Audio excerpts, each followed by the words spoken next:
Rajab, keutamaan yang pertama akan mempercepat anugerah Allah untuk mengampuni dosa-dosa yang pernah berjalan selama hidup kita.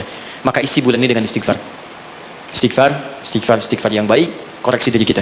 Sehingga saat masuk bulan Ramadan, kita sudah dalam keadaan yang optimal untuk bisa mendapatkan semua kenikmatannya. Tingkatkan amal saleh. Ya, Ibnu Abbas mengatakan, orang yang sengaja maksiat di bulan Rajab, karena tadi ada ayatnya, maka dosanya 2 kali lipat di hari biasa. 2 kali lipat. Di orang yang bikin hoax sekarang ini, jadi buzzer, jadi macam-macam, itu 2 kali lipat dosa hari biasa. Bahkan zaman jahiliyah pun kalau muncul Rajab, itu puasa maksiat, Pak. Bisa puasa maksiat. Di orang jahiliyah, Abu Jahal dan kawan-kawan, itu kalau dicela di bulan Rajab, balasnya bulan depan. Jadi libur dulu gitu. Nah, sekarang orang jahiliyah aja takut bermaksiat di bulan Rajab. Maka bagaimana dengan kita yang masuk dalam nilai-nilai kebaikan? Ya, 2 itu. Sama persis dengan orang yang berbuat baik, pahalanya 2 kali lipat di hari biasa. Itu nasnya ada tersambung pada Ibnu Abbas radhiyallahu taala anhuma. Dari sini Nabi menganjurkan kita kemudian mengistimewakan bulan ini dengan meningkatkan amal saleh. Ada satu amalan yang kalau Anda kerjakan bisa menggabungkan keseluruhan yang tadi. Amal itu disebut dengan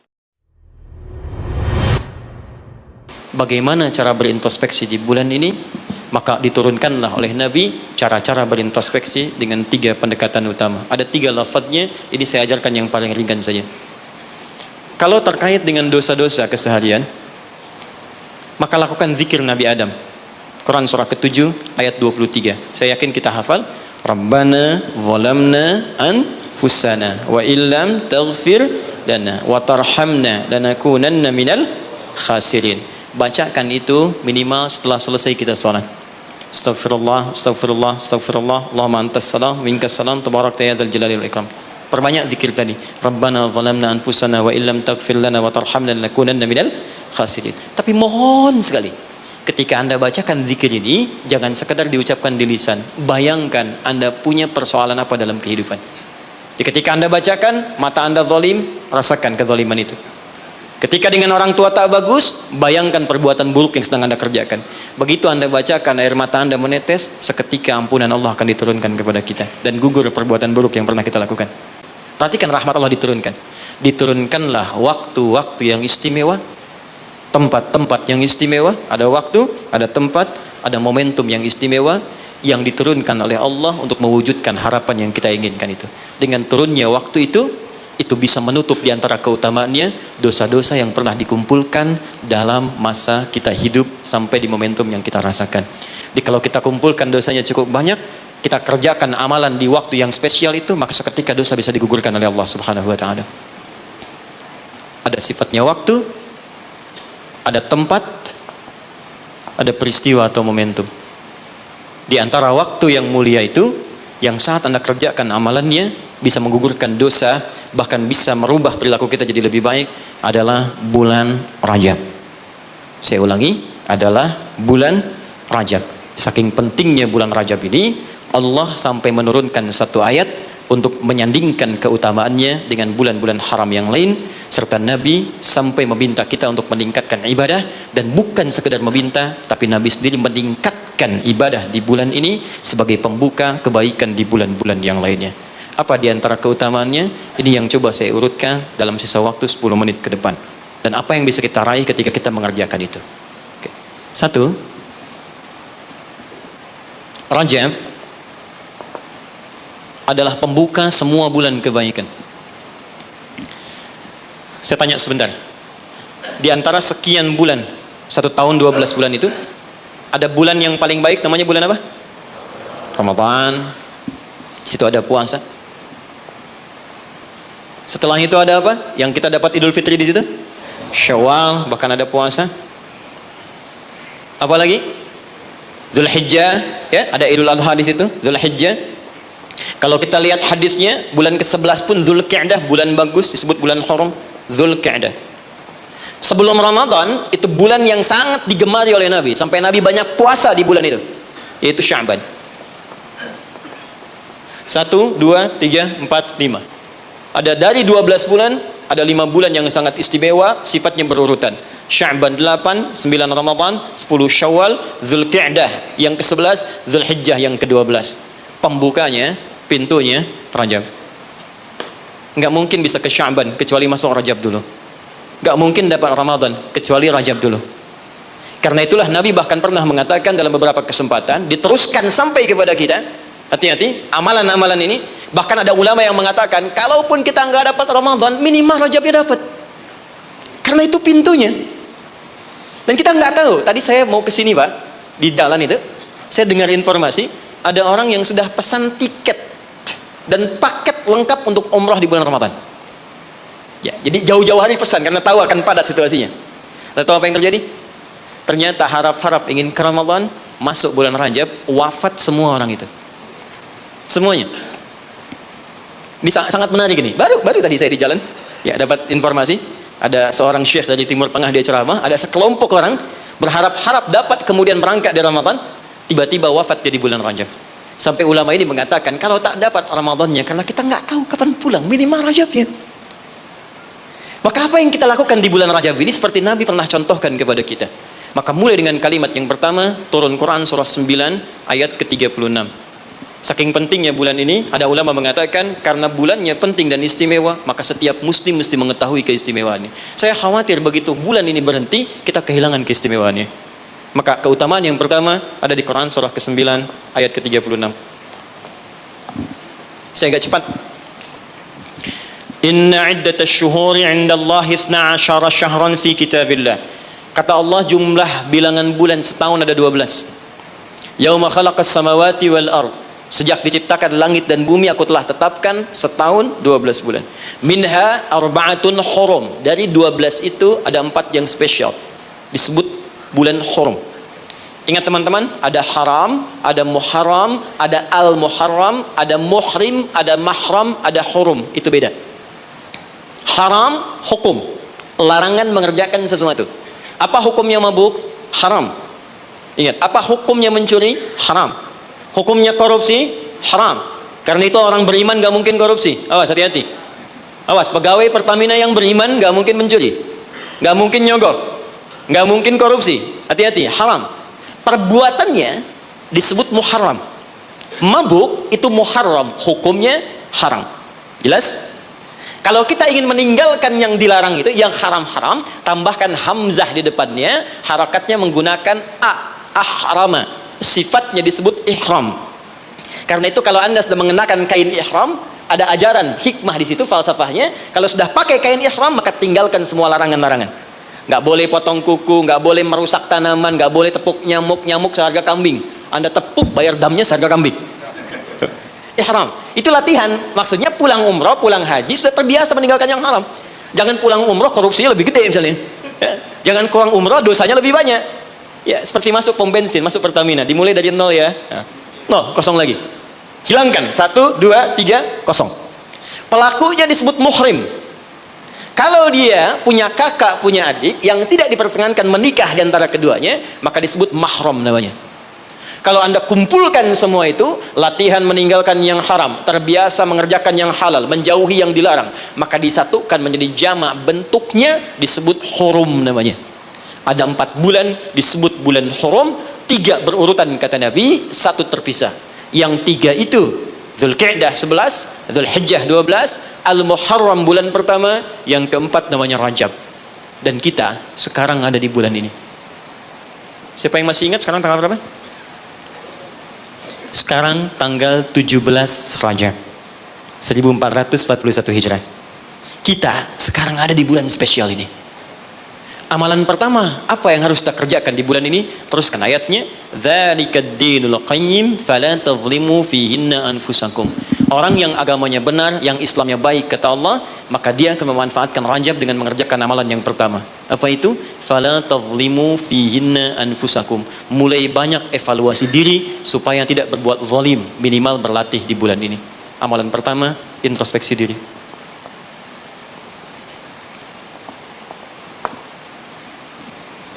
Maaf Pak Ibu, saya tidak bermaksud mengajari, hanya menerangkan apa yang dimaksud oleh Al-Quran. Zalim, fala tazlimu, jangan zalim. Zalim itu menempatkan sesuatu bukan pada tempatnya. Ada gelas, ada gayung. Gelas untuk nampung air minum, gayung nampung air mandi. Anda minum pakai gayung, mandi pakai gelas. Zalim namanya. Nah sekarang, anfus jamak dari nafas tubuh kita. Ya ini anfus itu jamak dari nafas nih kita, dari ujung kepala sampai ujung kaki. Setiap tubuh ini sudah diterangkan oleh Allah fungsinya. Misal, mata fungsinya melihat yang baik. Quran surah ke-24 ayat 30. 31 untuk perempuan. Lisan untuk bicara yang baik-baik. Quran surah 49 ayat 11 sampai 12. Sampai kaki, sampai ke ujung kaki, melangkah pada yang baik. Quran surah misal ke-25 ayat 69. Ya, baik, semuanya sudah diatur dari ujung kepala sampai ujung kaki. Kalau Anda gunakan setiap anggota tubuh di luar hal yang Allah telah tetapkan, berarti zalim sifatnya. Contoh, mata tadi melihat yang baik-baik, sekarang mata dipakai melihat yang tidak baik, berarti mata berbuat zalim dalam kehidupan. Saya tanya sampai dengan siang hari ini, berapa kali mata digunakan untuk melihat yang tak baik? Mungkin dari mata ini ada dorongan untuk berbuat yang tak baik. Itu sebabnya yang menjadikan keluar dari masjid kadang-kadang ada sepatu hilang, sendal hilang.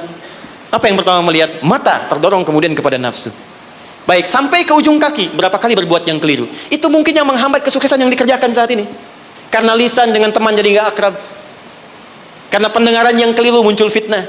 Karena melangkah pada yang tidak benar muncul hal yang menjadikan perselisihan. Berapa banyak yang kita harus evaluasi. Maka yang pertama, ini masih ada waktu? Masih, sampai jam berapa ini?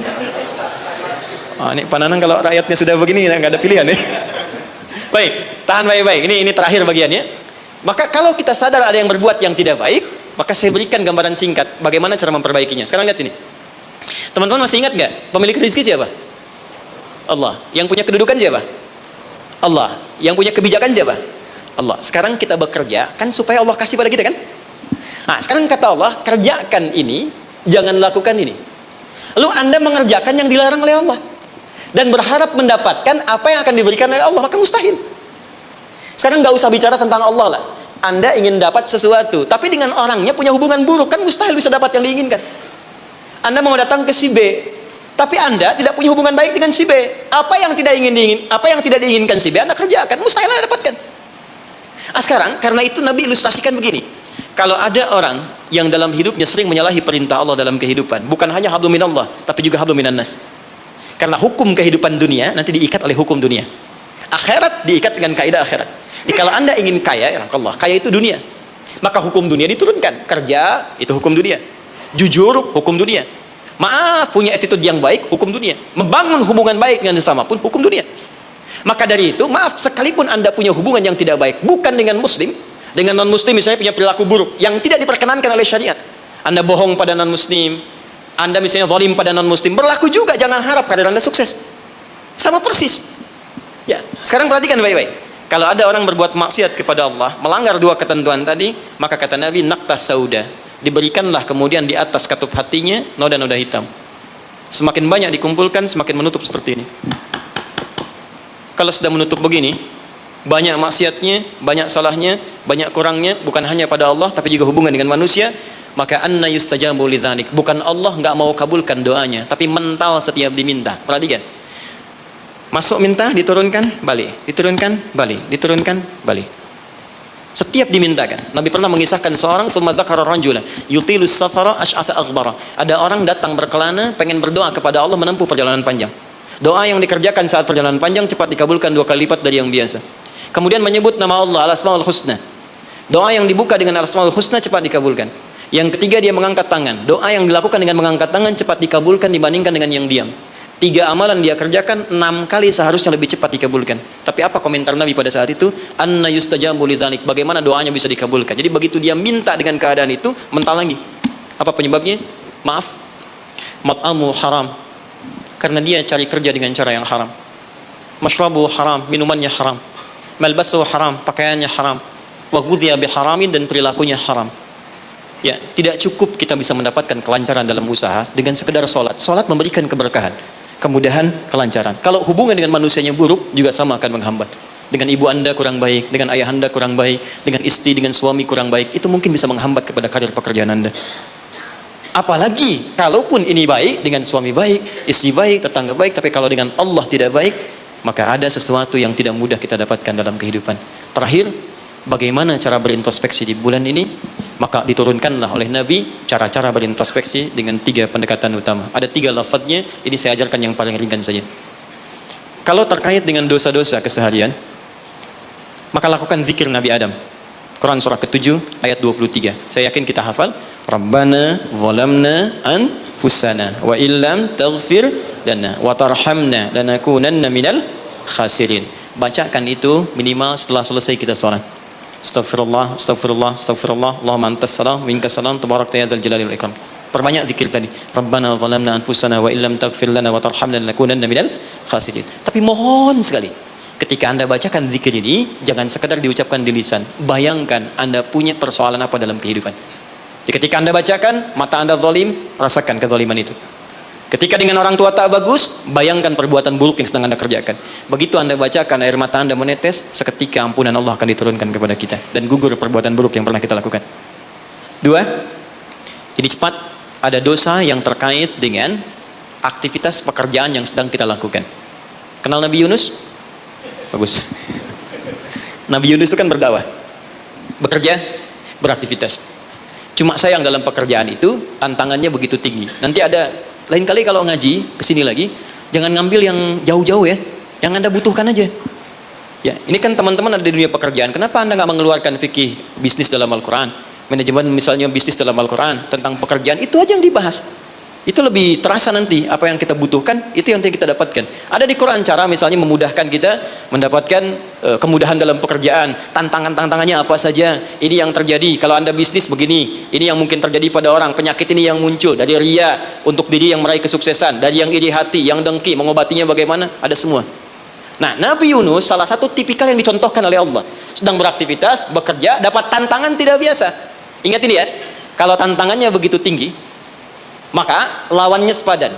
Di balik itu Allah ingin menganugerahkan anugerah yang tidak biasa. Karena ujian berat tidak akan diberikan pada orang kecil. Ya, jadi kalau Pertamina misalnya sedang menghadapi ini sesuatu yang besar, tantangan besar, artinya di balik itu ada anugerah besar yang akan dihadapkan kepada Anda. Karena itu ingat baik-baik. Dalam konteks ini Al-Quran mengatakan hanya orang-orang besar yang bisa melewati itu. Kadang-kadang di situ akan kelihatan orang yang cuma malas numpang kerja saja akan terlihat. Orang yang butuh tantangan, dia akan dihadapkan pada kesuksesan. Secara singkat, dakwah diusir, masuk ke kapal sampai dilemparkan ke lautan. Ya, jadi dakwahnya diisengi, diusili sampai yang terakhir puncaknya dilempar ke lautan, masuk dalam perut ikan paus. Saya mau tanya sebentar, kalau masuk perut ikan paus kira-kira pengap atau tidak? Sudah pernah masuk? Pengap, gelap, sulit kan? Baik ya? Nah, gambarannya nonton film Pinocchio kelihatan kan? Nah, sekarang lihat baik-baik. Ketika Nabi Yunus alaihissalam ada dalam perut ikan paus itu, sempat terlintas dengan sifat kemanusiaannya. Kapan saya bisa keluar dari persoalan ini? Kapan Allah tolong saya? Itu fitrah kemanusiaannya. Tapi fitrah kenabiannya, karena beliau maksum, diluruskan oleh Allah. Jangan mengeluh. Ini jalan menuju kesuksesan. Bagian dari kebaikan yang mungkin kamu akan dapatkan. Lakukan zikir ini, begitu diucapkan zikirnya, dikeluarkanlah dari kesulitan itu. Saya mau tanya sebentar, tadi masuknya ke perut ikan apa? Ikan paus. Tapi ketika dikeluarkan, bahasa Qurannya bukan saya keluarkan dari perut ikan paus, tapi Allah katakan dengan kalimat yang sangat indah. Di ujungnya ditutup, siapapun yang punya persoalan yang sama seperti Yunus, kalau melakukan zikir yang sama, aku akan bebaskan dari setiap kesulitan aktivitas yang sedang ia lakukan. Buka Quran surah ke-21 ayat 87 sampai 88. وَذَنُّونِ إِذْ ذَهَبَ مُغَاضِبًا فَظَنَّ أَن لَّن نَّقْدِرَ عَلَيْهِ فَنَادَى فِي الظُّلُمَاتِ أَن لَّا إِلَٰهَ إِلَّا أَنتَ سُبْحَانَكَ إِنِّي كُنتُ مِنَ الظَّالِمِينَ فَاسْتَجَبْنَا لَهُ فَنَجَّيْنَاهُ مِنَ الْغَمِّ. Masuk ke perut ikan paus, tapi dikeluarkan bahasanya menggunakan gham. Apa itu gham? Gham itu secara singkat awan gelap yang menaungi. Ghammun. Orang Arab menggunakan kalimat gham pada setiap peristiwa yang membuat kita gelap, pengap, lelah, capek.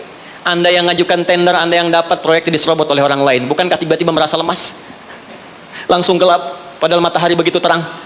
Jadi nggak enak makan, jadi lunglai, tiba-tiba stres. Ya, dirawat saja.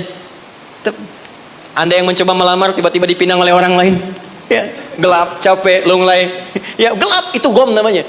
Jadi maaf, ada orang yang memang nggak masuk ke perut ikan paus, tapi mengalami peristiwa yang luar biasa. Tantangan besar, jahilin orang, oh, kok mesti saya? Tiba-tiba keluar di lisan, ya Allah kenapa saya? Saya tahajud, saya puasa juga, saya baca Quran juga, ya Allah. Apa kurang saya? Kurang sabar.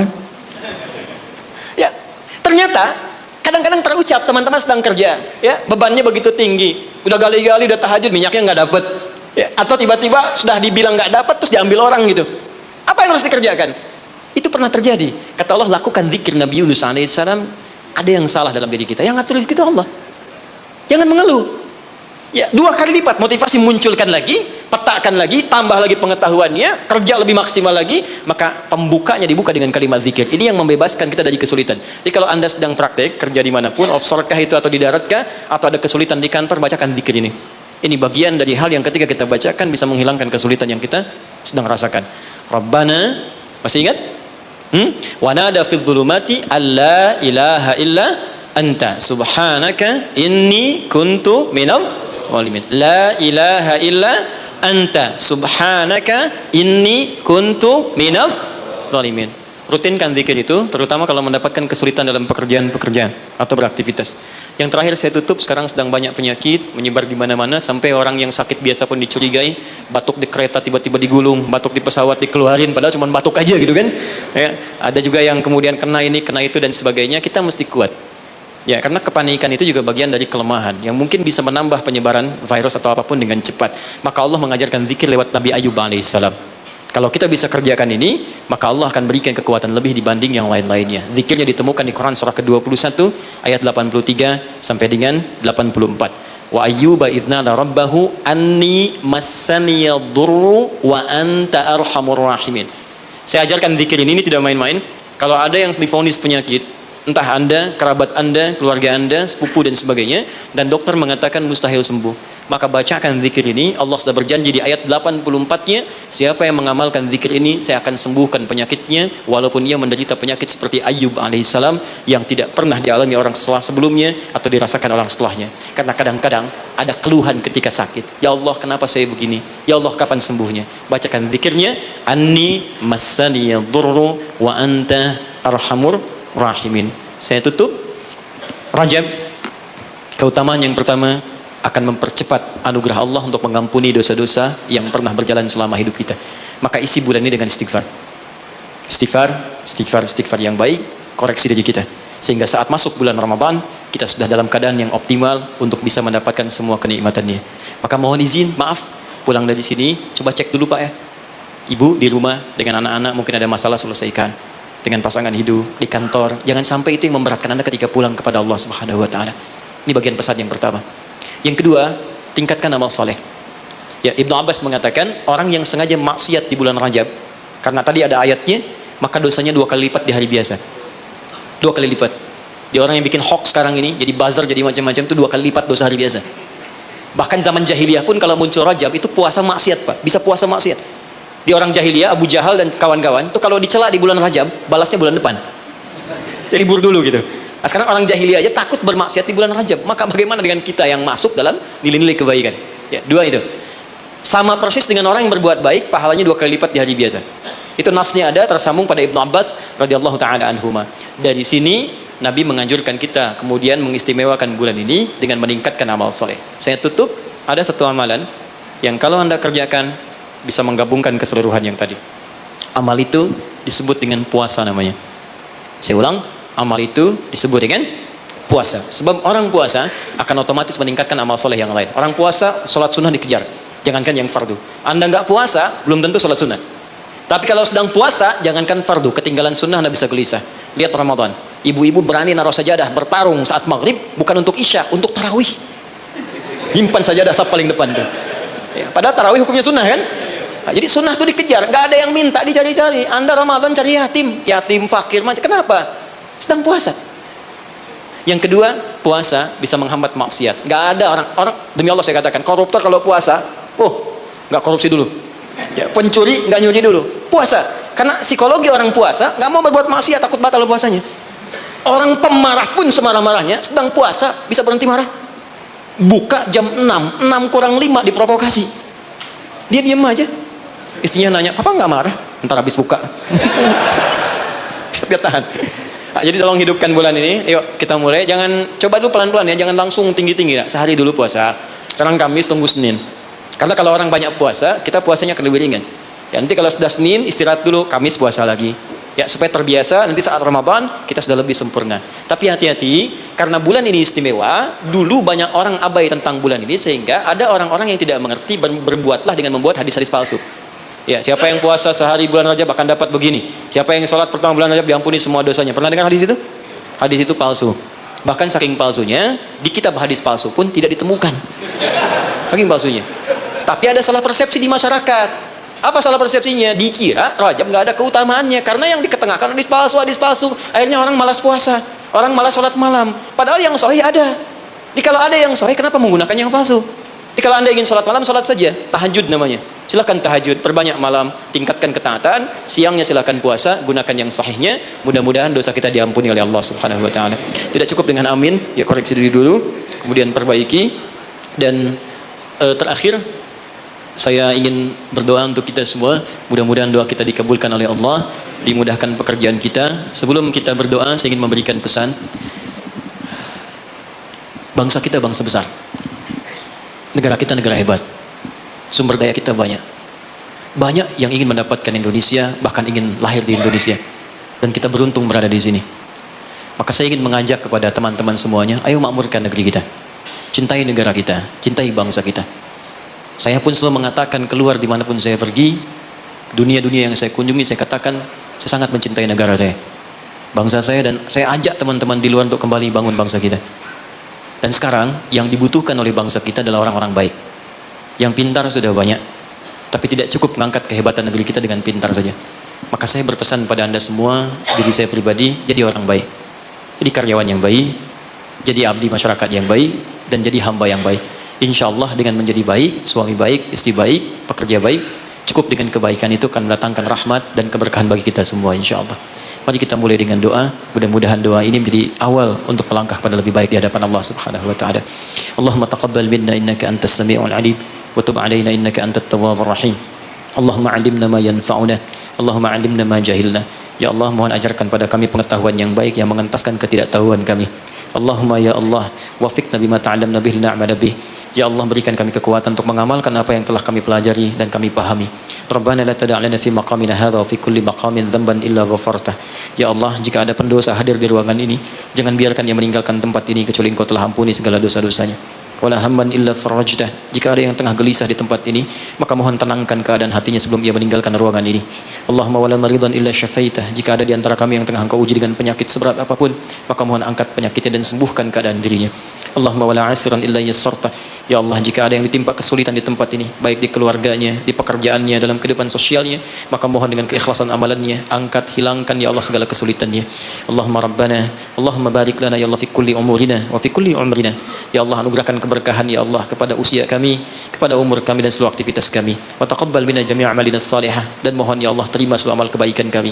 Berkahi kami di bulan Rajab ini ya Allah. Bimbing kami untuk berbuat baik ya Allah, dan sampaikan kami pada bulan-bulan kebaikan di Sya'ban, di Ramadan, di Syawal, dan bernilai baik di dalamnya. Rabbana atina fid dunya hasanah wa fil akhirati hasanah wa qina adzabannar. Bifadlika subhana rabbika rabbil izzati amma yasifun wa salamun alal mursalin wa akhiru da'wana alhamdulillahi rabbil alamin. Subhanakallahumma wa bihamdika asyhadu an la ilaha illa anta astaghfiruka wa atubu ilaik. Assalamualaikum warahmatullahi wabarakatuh.